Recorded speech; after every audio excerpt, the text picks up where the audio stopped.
Muy buenos días, amigos y amigas.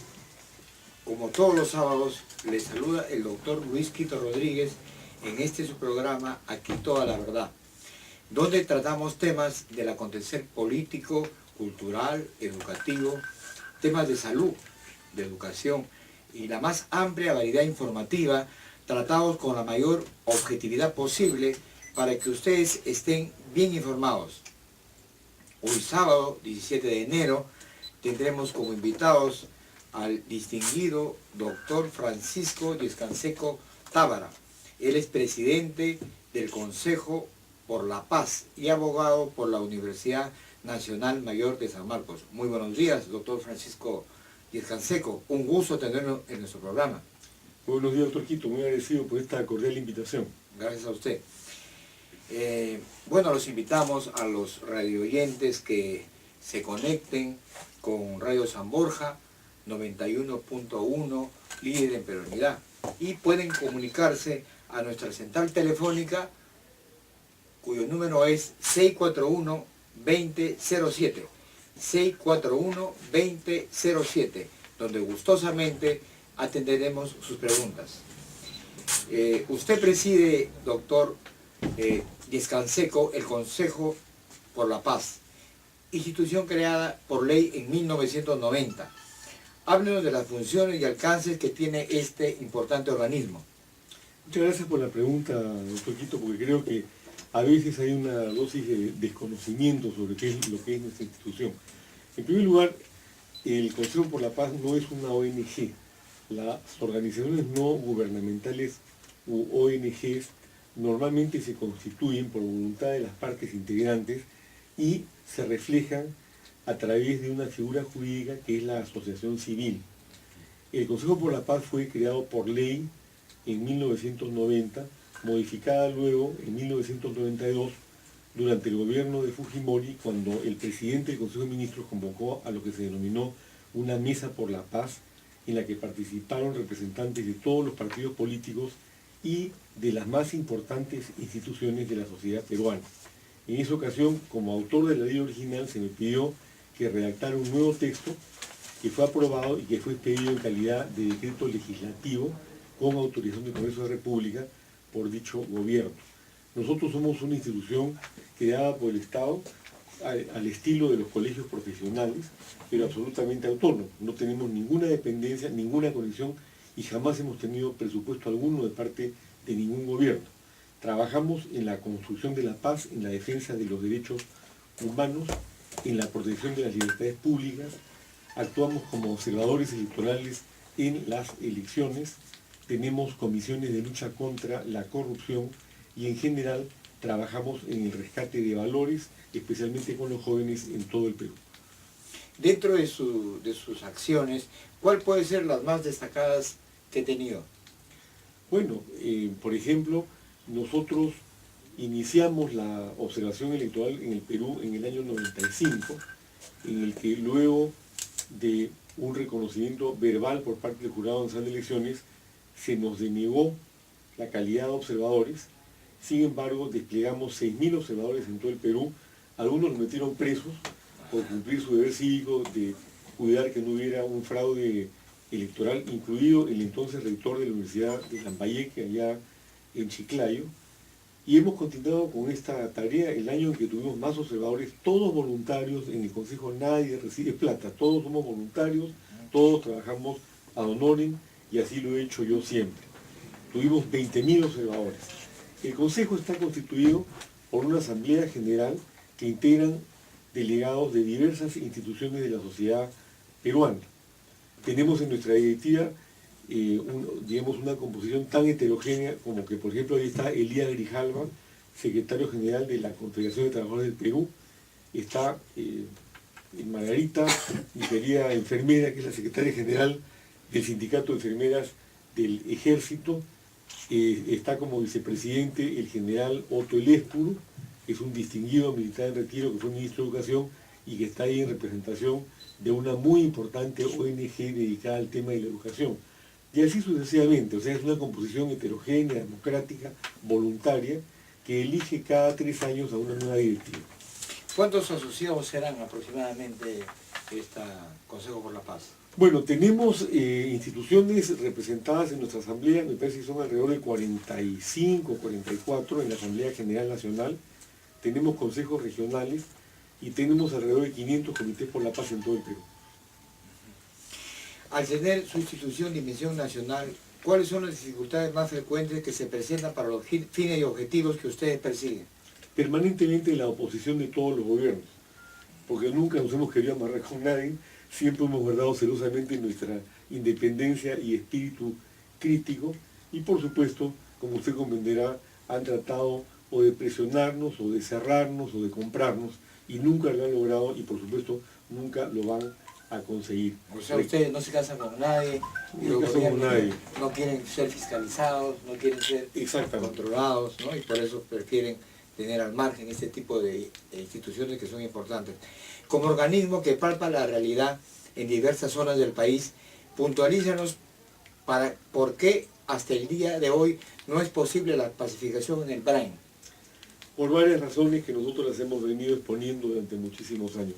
En primer lugar, no existe un solo movimiento terrorista o subversivo en ninguna parte del planeta que pueda sobrevivir si no tiene apoyo del tejido social de la zona donde está operando.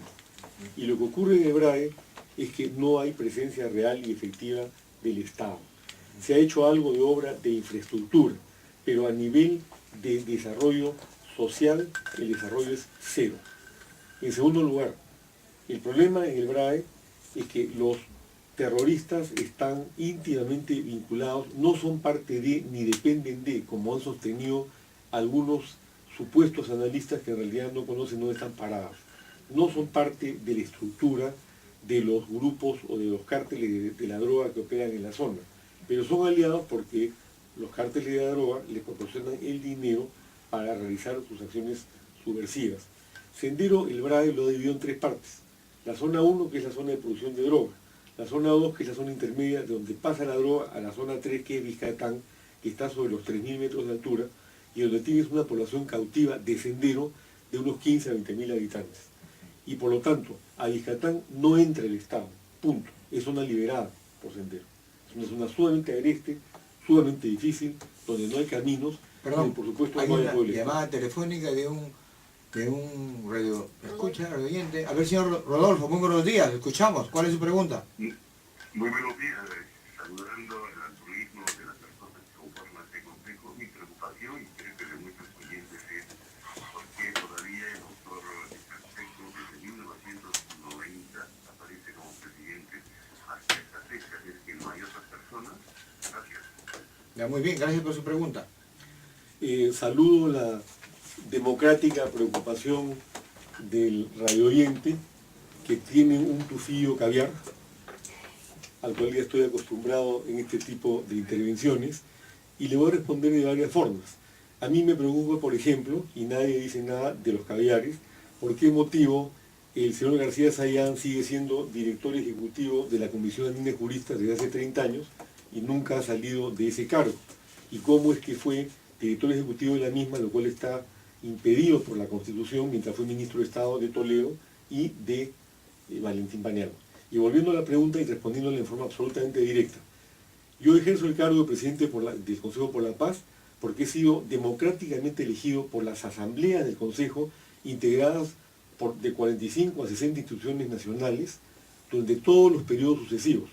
Probablemente sabe por qué, señor Rodolfo, porque mi cargo es ad honorem, a diferencia de los puestos que tienen en las ONGs caviares, estos distinguidos personajes que ganan sueldos de 7, 8, 10 mil, 15 mil dólares mensuales. Nunca he recibido un centavo de la institución. Lo hago con mi trabajo y con mucho amor por mi patria. En segundo lugar, porque se me ha elegido democráticamente, porque es un cargo sumamente difícil. Usted sabe, comprenderá, doctor Quito, lo que significa presidir una institución como la que yo presido, que trabaja en contra de la corrupción, cuando hay tanta corrupción en el país, que nunca se ha amarrado con nadie, que hace observación electoral absolutamente imparcial. ¿A quién le interesa ejercer el cargo en forma de honor? No recibo un centavo, lo único que recibo es la satisfacción de trabajar por mi país. Y cuando he querido renunciar al cargo o no postular nuevamente, las voces que he escuchado de las instituciones muy representativas, colegios profesionales, en fin, diferentes instituciones muy representativas del país, incluyendo la CTP, que tiene un delegado que es miembro de mi comité ejecutivo, ha sido siempre el mismo: doctor Canseco, tiene usted que seguir porque no hay otra persona que le dedique el tiempo ad honorem, ¿no?, que conozca en su integridad la organización nacional que tiene el Consejo y que esté dispuesta a sacrificar todo lo que usted está sacrificando para sacar adelante la institución en forma tal que pueda realmente servir al país. Por eso estoy acá, a mucha honra, reelegido democráticamente por la Asamblea constituida por las más importantes instituciones de la sociedad peruana. Bueno, si hay elección democrática y hace usted gestión, y eso se puede comprobar en la página web, mediante algún medio, bueno, esa es la explicación por qué sigue el doctor Francisco Díaz Canseco Tábara como presidente de esta importante institución. El analista si político... me permite, doctor, sí, me permite, quiero decir algo más. Las elecciones del Consejo se hacen trianualmente a través de un comité electoral que normalmente está presidido por el delegado del Colegio Nacional de Notarios, y están las actas ahí, o sea, está todo debidamente realizado de acuerdo a la ley del Consejo por la Paz, que es la que rige nuestras actividades. Bien, el analista político Carlos Tapia ha declarado públicamente que al Movadef que se le vincula con el brazo legal de Sendero Luminoso debería participar. Vamos a un breve corte y continuamos con el segundo bloque. Bueno, continuamos con nuestro segundo bloque. Tenemos una llamada de la señorita Gladys. Muy buenos días, señorita Gladys. Escuchamos su pregunta. Sí, muy buenos días, estimado señor. Mire, mi nombre es Gladys Contara. Yo estoy llamando para felicitar al doctor Francisco Díaz Canseco Tábara. Conozco directamente el trabajo que él realiza al frente del Consejo. Efectivamente, lo que él dice es plenamente cierto. El Consejo por la Paz no recibe ni un solo centavo para poder ejecutar sus tareas que verdaderamente benefician a toda la sociedad, porque están orientadas a consolidar la paz entre todos los peruanos. Como le decía, no recibe ningún centavo del gobierno central, no tendría tampoco por qué hacerlo. El doctor pone a disposición del Consejo para su funcionamiento al personal, pone el local y otros gastos que a veces son necesarios para poder continuar con su trabajo. Además, confirmo plenamente, yo muchas veces lo he acompañado al interior del país, a diversas reuniones, a tener diálogos con la comunidad en diferentes puntos del país. Yo quiero felicitarlo por la brillante labor que realiza. Efectivamente es una labor que viene, digamos, con una base democrática, porque efectivamente tanto él como los miembros son elegidos por este voto de toda la sociedad. Eso es todo lo que quería decir. Muy bien, muchas gracias. Ha ratificado lo que ya ha mencionado el doctor Francisco Díaz Canseco Tábara. Continuando con las preguntas. Muchas gracias a la señora que llamó, ya le conozco la voz, mucho cariño. Muy bien, continuando con la pregunta, el conocido analista político Carlos Tapia prácticamente ha dicho que Sendero Luminoso, bueno, sabemos que Movadef es el brazo o está relacionado con Sendero Luminoso, debe participar abiertamente en política. ¿Qué opina, doctor, sobre esto? Carlos Tapia en algún momento apareció una foto al costado de Ismael Guzmán. No me cabe la menor duda que esa foto la tiene todavía en el corazón a partir de todas las cosas que está declarando. El Movadef es un organismo de fachada de Sendero Luminoso que es y sigue siendo y seguirá siendo un movimiento terrorista que le ha hecho un daño inmenso al Perú. Y lo que ocurre es que en el Perú, quienes se han encargado de legitimar al Movadef y a los terroristas son precisamente personas como Carlos Tapia, que desde su puesto en la Comisión de la Verdad colocó a los terroristas de Sendero Luminoso como partido político y pretendió ubicarlos en el mismo plano societal que a las Fuerzas Armadas del Perú, que con los excesos que cometieron fueron decisivas para derrotar a Sendero del terrorismo y para convertirlos en lo que son hoy día, un grupo muy reducido que sin embargo sigue haciendo daño en diferentes localidades de nuestro querido Perú. Yo creo que el Movadef no tiene las características legales ni constitucionales que puedan darle el marco de un partido político. un partido, de conformidad con la definición hecha por la Real Academia de la Lengua, es un bando, una facción, un grupo que tiene un objetivo determinado.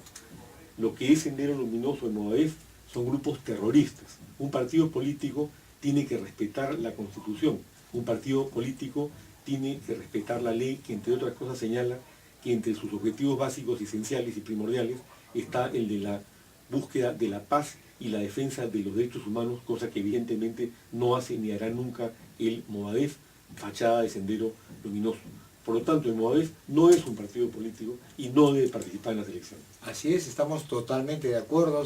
Incluso un colaborador eficaz que pertenecía a Movadef ha dicho de que este movimiento, el Movadef, es lo mismo que Sendero Luminoso.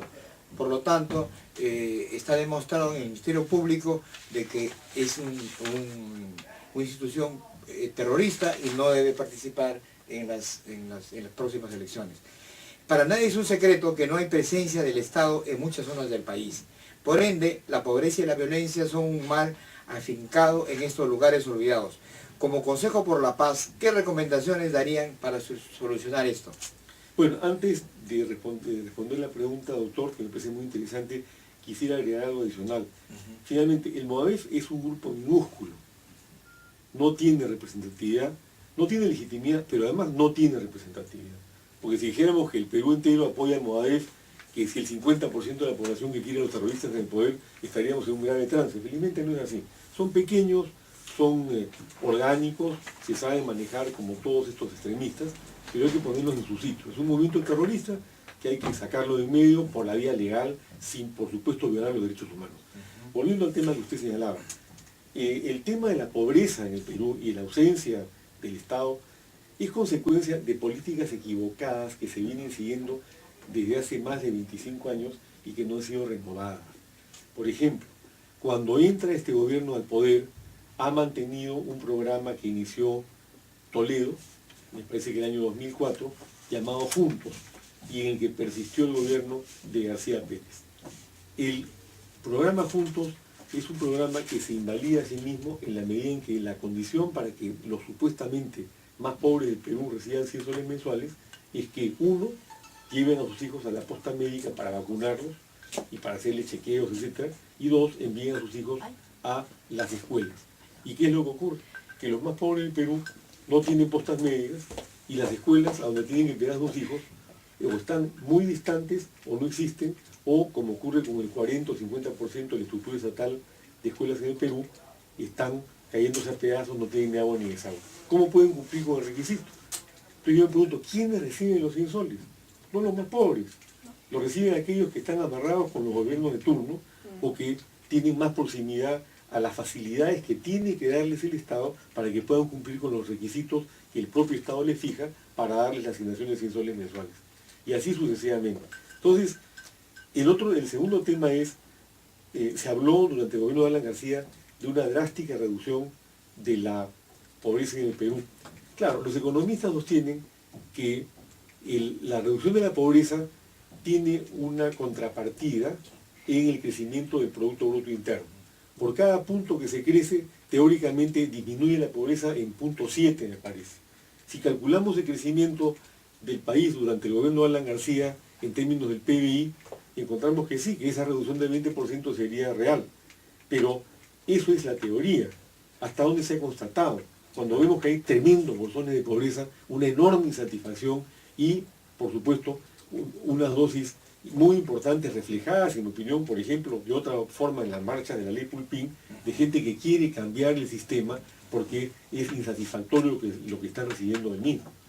Entonces, acá pues tenemos un Estado que no ha sido manejado debidamente para luchar contra la pobreza, y a mí me gustaría, si usted me permite, dentro de ese contexto, desarrollar un concepto que nosotros hemos puesto en marcha hace ya varios años en el Consejo por la Paz y que se refiere al pago de la deuda social. Lo que hay es una deuda social del Estado peruano con miles de peruanos. ¿Con quiénes? Con los pensionistas que reciben 100 soles mensuales y ni se los dan. Con todos aquellos jubilados o aquellas personas que trabajan en el Estado que les dan bonos o les aprueban a través de diversas normas legales el pago de determinados ingresos que no los cumplen. Yo acabo de estar apoyando a las enfermeras del ejército en una marcha y conseguimos que les pagaran un bono que se lo estaban debiendo desde hace año y medio, cuando la partida existía en el presupuesto de la República. Entonces, ¿qué clase de burla es esta? Vemos el caso de los fonavistas, vemos, en fin, ¿para qué voy a enumerar lo que ya conocemos? Eso es la deuda social y es parte de la pobreza que hay en el Perú, de gente a la cual se le debe un montón de plata, el Estado no cumple, pero sí hacen grandes obras, colegios emblemáticos y cosas por el estilo, porque los gobernantes de turno consideran que esa es la manera de invertir el dinero para que quede huella de lo que han hecho y les sirva electoralmente a futuro. Considerando que el pueblo está cansado, porque siempre seguimos siendo gobernados por los mismos partidos, por los mismos, entre comillas, caudillos políticos, ¿piensa incursionar nuevamente en la política, de reactivar su partido político, doctor Francisco? Sí, yo le digo, yo pertenezco a un sector de la población que creo que se llaman los indignados. Yo estoy indignado con lo que veo, indignado con la corrupción, indignado con la incompetencia, indignado con un país maravilloso como el nuestro, con una población pacífica y trabajadora que ve cómo el fruto de su trabajo es entregado a través de los tributos al Estado para que desde el Estado expolien ese dinero y en lugar de aplicarlo a obras de desarrollo o de bien social, se llenen los bolsillos con la plata que gente como usted o como yo estamos generando con nuestra chamba. Eso es lo que es absolutamente inaceptable. Y por eso sí, voy a entrar en política electoral, aunque nunca he dejado de hacer política de derechos humanos, o de lucha contra la corrupción o de defensa de la democracia en el Perú. El pueblo está cansado pues de que sean gobernados por políticos tradicionales que siempre se sirven del país. Quieren que sea el próximo gobernante un gerente, un gestor, un emprendedor, un empresario. Quieren ese tipo de personas, un rostro nuevo. Dentro de ese contexto, ¿cómo analiza la posibilidad de que surja un outsider? De acuerdo o según las encuestas, hay un 62 a un 65% de la población que está esperando la aparición de un outsider que no sabemos bien qué características puede tener, pero que en todo caso refleja algo que viene ocurriendo en los últimos 25 años. Salvo el paréntesis de García que ganó la elección porque era el mal menor, no porque era el bien mejor, hemos tenido elegidos como presidentes normalmente outsiders. Fujimori fue un outsider, Toledo fue un outsider, Humala fue un outsider, que luego se convierten en los políticos más tradicionales del mundo, porque vuelven a hacer lo mismo que todos los demás. O sea, entran como outsiders y luego algo pasa con el poder. Hay algo que yo recuerdo siempre, que es una frase de un historiador inglés que se llama Lord Acton, que dice que el poder corrompe, pero el poder absoluto corrompe absolutamente, ¿no? Tenemos 15 segundos para terminar, una frase de despedida, doctor Díaz Canseco. En 5 segundos, muy agradecido, luchemos juntos por el Perú, mi querido doctor Quito. Muchas gracias por su participación, deseamos tenerlo en otros próximos programas. Pasamos a unos cortes comerciales. Continuamos con el tercer bloque de su programa, Aquí Toda la Verdad, dirigido por el doctor Luis Quito Rodríguez. Antes de pasar a nuestro segundo invitado, queremos anunciar a nuestros auspiciadores. Mencionar que en el centro médico del doctor Luis Quito, en primer lugar, se atiende las 24 horas del día en sus locales centrales, los cuales están ubicados, uno en la avenida Grau 740, esquina con Quirón Aptau 100, como referencia al costado del Hospital Almenara. Ahí damos servicios de laboratorio clínico especializado, de diagnóstico por imágenes médicas, con énfasis en resonancia magnética, tomografía espectral multicorte, rayos X digital, densitometría ósea, entre otros. Y también nuestro segundo local, muy importante de ubicación, está localizado en la avenida Guardia Civil 254, en el distrito de San Isidro, en el Boulevard de las Clínicas. Ahí se encuentran más de 10 clínicas, un conglomerado. Ahí tenemos también la atención de 24 horas en los servicios de resonancia magnética, tomografía, mamografía, etc. Los invitamos, tenemos tarifas sociales, tenemos equipos de última generación y sobre todo equipos altamente sofisticados, nuevos, que dan una atención con calidad y calidez. Bueno, el día de hoy tenemos a la grata presencia de nuestro invitado Jorge Colunge Romero. Él es experto en marketing con estudios en el extranjero. Bienvenido a nuestro programa, señor Jorge Colunge. Muchas gracias por su invitación, doctor Quito. Gracias a usted por venir. ¿En qué país estudió marketing? Estudié en Holanda. En Holanda. Ajá. Muy bien. Para usted, en esencia, ¿qué es el marketing? Vea, doctor Quito, el marketing, bueno, es definirlo es a veces complejo, pero vayamos a una definición de Philip Kotler, que es un autor bastante conocido, quizás el padre del marketing. Para él el marketing es, digamos, un proceso social mediante el cual los individuos y los grupos obtienen la satisfacción de sus necesidades a través de la creación, ¿no? O intercambio de bienes y servicios. Eso evidentemente es una definición bastante general y obviamente hoy en día el marketing ha avanzado y ya hay pues cosas más modernas, ¿no? En el plano. Pero bueno, como concepto básico, eso viene a ser el marketing, ¿no? La mayoría de campañas políticas en el Perú se realizan precariamente y sin un asesoramiento profesional del marketing político. Desde su punto de vista, esta falencia podría ser una de las causas de la falta de gobernabilidad en el ejercicio del poder y carencia de instituciones sólidas. Es muy probable, ¿no?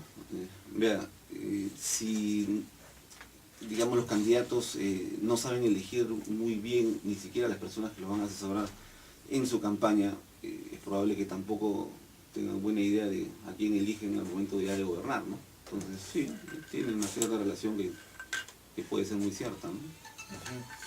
Como especialistas en el tema, ¿qué recomendaciones podría dar para mejorar esta situación?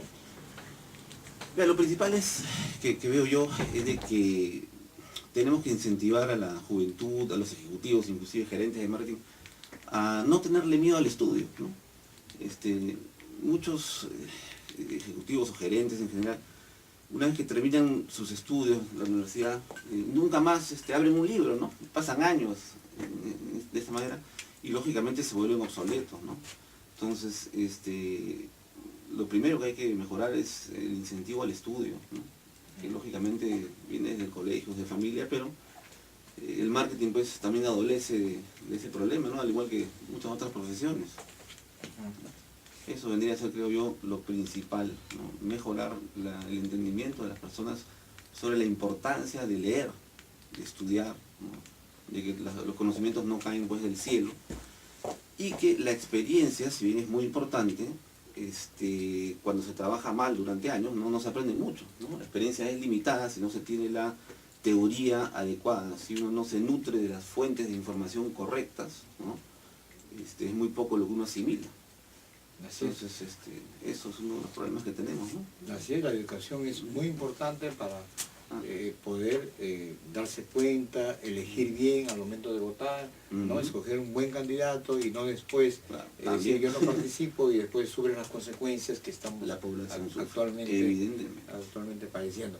Su más reciente éxito de asesoramiento marquetero ha sido el meritorio segundo lugar alcanzado por el ex candidato Enrique Cornejo a la alcaldía de Lima. Coméntenos sobre ese logro, amigo Jorge. Bueno, le agradezco sus palabras, aunque siendo sincero, para mí fue triste en un segundo lugar, ¿no? Yo hubiese preferido un primer lugar, pero éramos todos conscientes de las dificultades, ¿no? Ante las que nos veíamos enfrentados, pero se hizo el mejor trabajo posible con los recursos que teníamos y con el poco tiempo también que tuvimos en relación a los principales competidores, ¿no? Él empezó con 2 o 3%. 1.5, ¿no? De intención de voto, ¿no? Y también, digamos, el reconocimiento de su marca también iba por ahí, ¿no? En toda la población. Entonces fue un trabajo muy, muy duro, sacarlo de la cola, ¿no? Inicialmente, y luego tener que enfrentar, pues, a 3 candidatos que tenían muchas campañas encima y miles, sino millones de soles ya gastados anteriormente en la difusión de sus respectivas marcas, ¿no? Entonces, hacer eso en un corto lapso de tiempo, que son 2 o 3 meses, fue una tarea bastante complicada, ¿no? También somos conscientes de que teníamos, en mi humilde opinión, al mejor candidato, que también, digamos, aportó mucho, ¿no? Entonces, esto fue un trabajo en equipo, ¿no? Pero interesante, y sí, tiene ciertos méritos, pero como le digo, yo hubiese preferido un primer lugar, ¿no? En ningún momento estuve contento por un segundo lugar. Siguiendo con el tema del ex candidato Cornejo, cuéntenos cómo salió eso del tío Bigote. Ah, ya. Sí, esa pregunta me la han hecho algunas veces. Vea, respecto a este sobrenombre, nosotros nos dimos cuenta desde el inicio, a través de los focus groups que realizamos, de que la poca población que lo conocía lo identificaba inmediatamente como el señor de los bigotes, ¿no? Eso fue un dato importante que salió a relucir en los focus inicialmente, y posteriormente inclusive nosotros también fuimos conscientes de que dentro del mismo sector de jóvenes apristas este término del tío bigote ya se empezaba a utilizar, lo cual demostraba un empleo natural del término, y es, digamos, parte de la función del marketero el identificar algo que viene sucediendo de manera natural para luego impulsarlo ya por los canales correspondientes de marketing, ¿no? De manera tal que lo que estoy diciendo es que nosotros no creamos el apodo, ¿no? Particularmente yo no lo he creado, es algo que ya existía, ¿no? Algún muchacho seguramente fue el primero que se le ocurrió, no sé quién fue, pero fue muy acertado, y nosotros utilizamos ese sobrenombre para difundir mejor su marca, sobre todo a través de la juventud, ¿no? Los jóvenes fueron más los que empleaban el tío bigote, ¿no? La gente mayor no tanto. Usted también tuvo éxito en las campañas de marketing de Fernando Andrade, de Rafael Rey, al Congreso de la República. Coméntenos un poco de estas estrategias aplicadas. Bueno, eso fue ya algunos años atrás. En su momento aplicamos estrategias, digamos, básicamente en el campo digital. No tan modernas, porque todavía el marketing digital no tenía, digamos, las herramientas que tenemos hoy.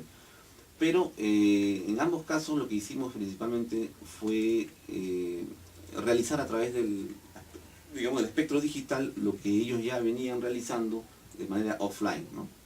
Entonces, fue un trabajo distinto en ambos casos, exitoso por cierto, porque en el caso, por ejemplo, de Fernando Andrade, inicialmente la tenía fácil, pero conforme fue bajando el porcentaje de Toledo, en ese tiempo, bueno, fue preocupante para él, y gracias al trabajo digital pudo entrar, ¿no? Entonces fue importante que lo hiciera. En el caso de Rafael Rey, si mal no recuerdo, tuvo la más alta votación de la historia, inclusive, ¿no? Un candidato. Entonces fueron trabajos exitosos, pero ya distintos al actual, porque evidentemente ha pasado un buen tiempo y las cosas han ido evolucionando, ¿no? El marketing evoluciona, tanto así como la tecnología también, ¿no? Que es empleada en el marketing digital sobre todo, ¿no? ¿Se podría ganar una elección solo con redes sociales, o qué porcentaje contribuyen a que gane un... Interesante pregunta. Definitivamente es poco probable que solamente haciendo uso de las redes sociales uno gane una elección, ¿no? Lo que uno debe hacer en cualquier acción de marketing, sea marketing político o cualquier otro marketing en cualquier sector, es utilizar todos los medios disponibles, todas las herramientas disponibles, ¿no? Y todas las ramas de acción del marketing. Pretender ganar el marketing solo a través del social media marketing sería una ingenuidad, ¿no? Sería absolutamente inocente tratar de hacer eso, ¿no? Un candidato más o menos con cuánto contribuye solo redes sociales, hablando de porcentajes. Sería bastante irresponsable de mi parte poner una cifra que es imposible de medir realmente, porque cada situación es distinta, ¿no? Pero definitivamente representaría una cuota muy pequeña, ¿no? Ponerle un porcentaje a eso sería... Yo no creo que haya nadie en la Tierra que pueda poner un porcentaje estadístico sobre eso. Es que los estudios estadísticos serían relativos a la situación, ¿no? Entonces, poner una cifra, algo así, es casi tan descabellado como lo que siempre ocurre en el mundo empresarial cuando los gerentes de turno dicen vamos a crecer 20% este año. Eso va a depender pues, de lo que hagan los competidores, ¿no? Depende de muchos factores que no son controlables por uno, ¿no? Vamos a hacer un breve corte y continuamos en este su programa, Aquí Toda la Verdad. Continuamos con el cuarto bloque de este su programa, Aquí Toda la Verdad, dirigido por el doctor Luis Quito Rodríguez. Siendo las 11:46, vamos a hacer algunas a nuestros anunciadores. Vamos a presentar al Centro de Estudios de Alta Especialización del doctor Luis Quito, donde se realizan diplomados en ecografía general, diplomados en colposcopía, diplomados emitidos por las universidades públicas como la Nacional de Trujillo, como la Universidad Nacional Mayor de San Marcos. También se hace carreras cortas de asistentes en laboratorio, enfermería, toma de placas, quiropraxia, geriatría, entre otros. También hay cursos en educación, en la parte médica, en informática, legal, temas de administración, oratoria y liderazgo, entre otros. Cursos a medida para empresas in company, cursos a distancia o semipresencial. También tenemos un programa de Doctor Quito en la radio y TV online. Nuestra página web es www.doctorquitoenlaradio.com.pe. Bien, seguimos con nuestro invitado Jorge Colunge. Las redes sociales del ex candidato Cornejo dieron óptimos resultados, sobre todo en el rush final de la campaña. Cuéntanos sobre esto. Cierto, creo yo que el área de marketing que mejor funcionó en la campaña de Enrique Cornejo fue definitivamente el marketing digital, ¿no? Dentro del cual se encuentra el tema de redes sociales, ¿no? Yo creo que el éxito, vea usted, digital que tuvimos se debe principalmente a que casualmente nosotros no nos dedicamos únicamente al tema de redes, sino que explotamos también diferentes técnicas de llevar tráfico, por ejemplo su página web, donde es un entorno que uno puede manipular por completo, mientras que el entorno de, por ejemplo, por poner un ejemplo, Facebook, está gobernado por Facebook, ¿no? Y está limitado a las condiciones que Facebook a uno le impone, ¿no? Entonces, digamos, al final, el tema del tráfico a la página web, el tema de email marketing, todo eso aporta y repercute también en las redes, por supuesto, pero creo que nuestra principal diferenciación fue que nosotros hicimos un trabajo integral de marketing digital, mientras que los competidores nuestros se centraron principalmente en redes. Se suele confundir mucho, hoy en día sobre todo, ¿no? El tema de redes se vuelve tan famoso que mucha gente confunde y piensa que lo único que hay que hacer dentro del marketing digital es el tema de redes, ¿no? Y no, el marketing digital tiene muchos campos de acción. Las redes sociales solo son uno de ellos. Muy importante, por supuesto, pero no es el único, ¿no? El tramo final, bueno, definitivamente uno de los factores fue también el debate, ¿no? Nosotros desde el principio siempre promovimos la idea de que Enrique Cornejo era el candidato que podía enfrentarse y que podía, digamos, vencer a Castañeda, ¿no? Desde el punto de vista de calidad, etc. Siempre intentamos este juego de oposición desde el inicio, ¿no? Inclusive creamos algunas páginas de fanpage de Facebook que promovían específicamente esa idea, ¿no? Una, recuerdo, se llama No se chupe Castañeda, ¿no? Que inclusive tratábamos de meter miedo a la posibilidad del debate, que felizmente luego más adelante se dio. Y como eso se dio, digamos, tuvimos la fortuna de que sucede aquello que queríamos que suceda, motivo por el cual nosotros teníamos ya estratégicamente a la espera todas las acciones que teníamos que ejecutar cuando eso sucediera. Y nos vino como anillo al dedo ese debate y como estábamos preparados para ello, la explosión en redes fue bastante fuerte, ¿no? Eso ahí también nos dio cierta ventaja, que lógicamente nos alejó totalmente del montón y inclusive no logramos tumbar a los dos siguientes grandes competidores, ¿no? Que tuvieron un gasto publicitario pues 30, 50 veces superior al nuestro, pero nosotros supimos utilizar mejor nuestros recursos, ¿no? Recordemos que el marketing digital es el elemento más costo eficiente de todas las acciones de marketing existentes, ¿no? En otras palabras, lo que estoy queriendo decir es, mientras menores sean los recursos de un candidato, mayor la importancia del marketing digital, ¿no? Como experto en marketing, ¿cómo podríamos promover con más fuerza el marketing político en nuestro país? Esto es curioso, vea.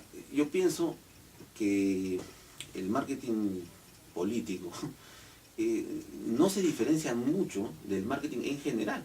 O sea, en otras palabras, tenga usted la seguridad de que no existe en el mundo un experto en marketing político que no sea previamente un experto en marketing de por sí, porque el marketing político es marketing. La política es simplemente un sector más de los cientos de miles que existen donde el marketing debe aplicarse, ¿no? Por lo tanto, pretender decir soy solo experto en marketing político es digamos, el principal indicador de que no lo es, pues, ¿no? Limitado. Porque no existe, ¿no? Es como quizás en la medicina ser experto en una especialidad sin ser un médico previo, es imposible, ¿no? Se cometerían demasiados errores, ¿no? Por poner una analogía con el tema de la medicina, que en este programa se toca mucho, ¿no? Desde tu visión marketera, ¿existe un espacio para un outsider político el 2016? Por supuesto, ¿no? Siempre existe un espacio para un outsider, y si ningún candidato logra entrar a ese cubículo por mérito propio, pues la prensa, créame que inventará alguno, ¿no? Para poder vender mejor sus diarios, sus revistas, etcétera, ¿no? Sus programas. Porque lógicamente el tema del outsider de por sí ya vende, ¿no? Es de interés saber quién es la novedad, quién es la sorpresa, ¿no? Pero quién se adueñe de esa posición, bueno, dependerá de las cualidades, digamos, de la eficiencia y eficacia de aquel candidato, ¿no? Ojalá que haya uno para que se ponga interesante la competencia, por supuesto. Ajá. Hay un 60-70% del electorado que no desea saber nada de política, que está cansado de los mismos rostros, de las mismas instituciones que están desprestigiadas. Hay otros que la mayoría decide su voto el último mes o la última semana, ¿no? Entonces hay el espacio. Efectivamente, ¿no? El sector de la política, marketing electoral, tiene sus particularidades, ¿no? Y una de ellas es de que, por ejemplo, la gente pues no desea saber nada del tema, ¿no? Pero sin embargo se ve obligada a votar. Así que el comportamiento de esa persona, de ese tipo de persona, evidentemente es distinto, ¿no? Entonces, ahí tenemos, por ejemplo, un amplio porcentaje de gente que toma sus decisiones en base a la emotividad pura, ¿no? No tanto a un voto racional, sino a un voto emotivo, ¿no? O digamos de voto en contra de, ¿no? Ese tipo de, o voto intuitivo, ¿no? Entonces, este tipo de perfiles son perfiles que uno debe identificar y uno debe crear la publicidad o las técnicas de marketing que uno esté realizando para poder, digamos, persuadir mejor a ese perfil de consumidor, o electorado en este caso. Ajá. Se dice que en la primera vuelta el voto es emocional y en la segunda vuelta ya es racional. Estoy absolutamente en desacuerdo con eso, ¿no? El voto por lo general es emocional siempre, ¿no? Inclusive, ¿En la primera y en la segunda? Siempre. Lo que existe en la segunda, quizás hay un porcentaje de votación en contra, o de represalia porque su candidato no salió, pero eso quizás es un comportamiento de aquel porcentaje, por ejemplo, de voto duro, ¿no? De los hinchas, de los fans de un determinado candidato que, por ejemplo, pueda no haber salido, pero representa una población muy baja como para decir que toda la población electoral es racional en una segunda vuelta, ¿no? Yo creo que el marketing, el comportamiento es emotivo, es emocional, casi en su totalidad, no solamente en el marketing electoral. De por sí la gente, los consumidores de productos o servicios toman sus decisiones de una manera subconsciente, ¿no? Y más bien justifican sus acciones con ciertas opiniones racionales que a veces no están de la mano con lo que han decidido hacer previamente, ¿no? Y ahí el caso, ¿no? Ajá. En el terreno netamente político, ¿cómo analiza el gobierno del presidente Humala? Bueno, yo no soy un político, ¿no? Y quizás sea una impertinencia de mi parte de pronunciarme al respecto, ¿no? Pero dadas sus cualidades profesionales, yo creo que muchos pensaban que lo iba a ser peor, ¿no? Creo que se está esforzando bastante. Bueno, digamos, no lo veo tan mal como se esperaba, motivo por el cual debo pensar que se está esmerando mucho, ¿no?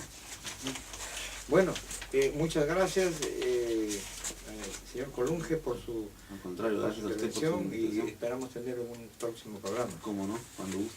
Bien, seguimos con... ¿Cuántos minutos nos queda? Un minuto. Ya. Bueno, vamos a aprovechar este último minuto despidiendo de este importante... bueno, agradeciendo a nuestros amables oyentes en primer lugar y a nuestro equipo de producciones dirigido por Alejandro Ramírez, Merino, Liliana Ratachi, el operador de sonido Mario Cuicón, la coordinación de Celi Puchuri, Luna y Freddy Garro. Sintonízanos el próximo sábado en el mismo horario por Radio San Borja, líder en peronidad en los 91.1 y en este su programa Aquí Toda la Verdad. Muchas gracias. Hasta luego.